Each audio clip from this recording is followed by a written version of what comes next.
with respect to our client, you're right, it's relatively simple as far as wallets go. We have basic wallet features that you would come to expect, the ability to receive and send coins. Not much yet past that, although things are in the works, things are coming. But one of the things that we do that, as far as we know, nobody else does, is allow you to trade exposure to the change in price or perceived value of pretty much anything that you want that is a tradable instrument on pretty much every exchange in the world. And if you wanted to take advantage of that, let's say the E-mini went up and the Aussie dollar went down, what you can do using our client is basically you're betting that either the Aussie dollar Japanese yen pair will come back up, or the S&P 500 E-mini future will come back down, but you don't really care. Either way, you want one of those things to happen, or some combination of each to happen, but you want them in appropriate amounts to the point where when they converge again, you get paid. So the way that you do that with our client is you download the client and you fund it with Bitcoin. You don't have to fill out paperwork. You don't have to open 3 accounts. You don't have to call interactive brokers and try and enable 3 different things on your existing account and explain how you're savvy enough to do this. But basically what I've done here, I don't know if you can see this, but I'm making a very small bet where I am betting that the Aussie dollar Japanese yen pair will rise and that the S&P E-mini futures price will fall, and I want to set that over a period of time. Now, you can put in a standard time here, like let's say 5 hours, but that's what you can't do with this particular field is set when that 5 hours starts and when it stops. But that's okay, because you can. For me, I want to have some precision or control over this, so I can find that in the advanced panel. And what I typically would want to do in this trade is end it before U.S. market hours on Monday, and I'm in Pacific Daylight Time right now, so that I might pick 4:55 a.m., which translates into just before 8 o'clock Eastern Time, and then that would be when I want the trade to end, and then when I want it to start might be Sunday night, say around, I don't know, 9, 10 o'clock Eastern Time, so that would make it 6, 7 o'clock my time, so let's call it 6:30. Now, one of the, and if I just clicked OK, then that would be fine. One of the features that we have added recently is the ability to effectively amplify the price action, and we call that leverage, although it's a little bit of a misnomer. But basically, it's how much I want my initial bet to behave like it is. In other words, I'm betting 5/100ths of a Bitcoin.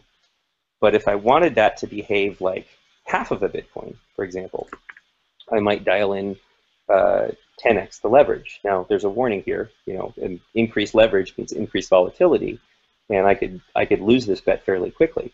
But assuming that this met my analysis criteria, met my risk tolerance, I can now basically amplify the return up to a fixed amount, up to the amount that I'm risking. So I can never win more than basically what I'm betting, or what the other party is betting against me. But now I have a lot more precise control over the behavior of those prices and the timing of it. And once I've done that, I can basically create a new order and place it on our system. And it will show up in my trades list as funding until the appropriate blocks can be mined that put that trade into action. And when that happens, if other people open the client and they come to the market screen and they hit all market orders, that my order will show up here and they can take the other side of it. Assuming they do, then we're in the trade, and hopefully I win, and hopefully they lose. But you can see by my trades that I'm not doing so well with the 3 outstanding ones that I have right now. So no guarantees there. But that's kind of a brief overview, or a kind of a simplistic introduction. Well, actually, it's not simplistic. It kind of gives a tour of some of our advanced features. Yeah. So these are those positions that you showed us.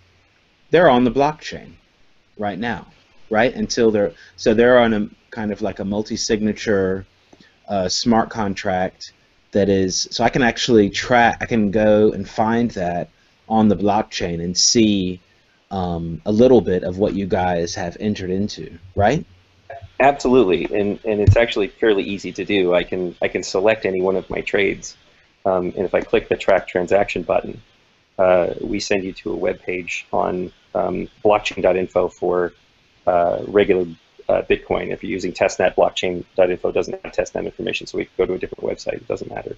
But you can see they both have roughly the same information. But you can see right now the actual transaction that is being used to fund that order, and you can see that as of yet it's unconfirmed, but that will change as soon as the next block is mined for those of your listeners who are Bitcoin savvy.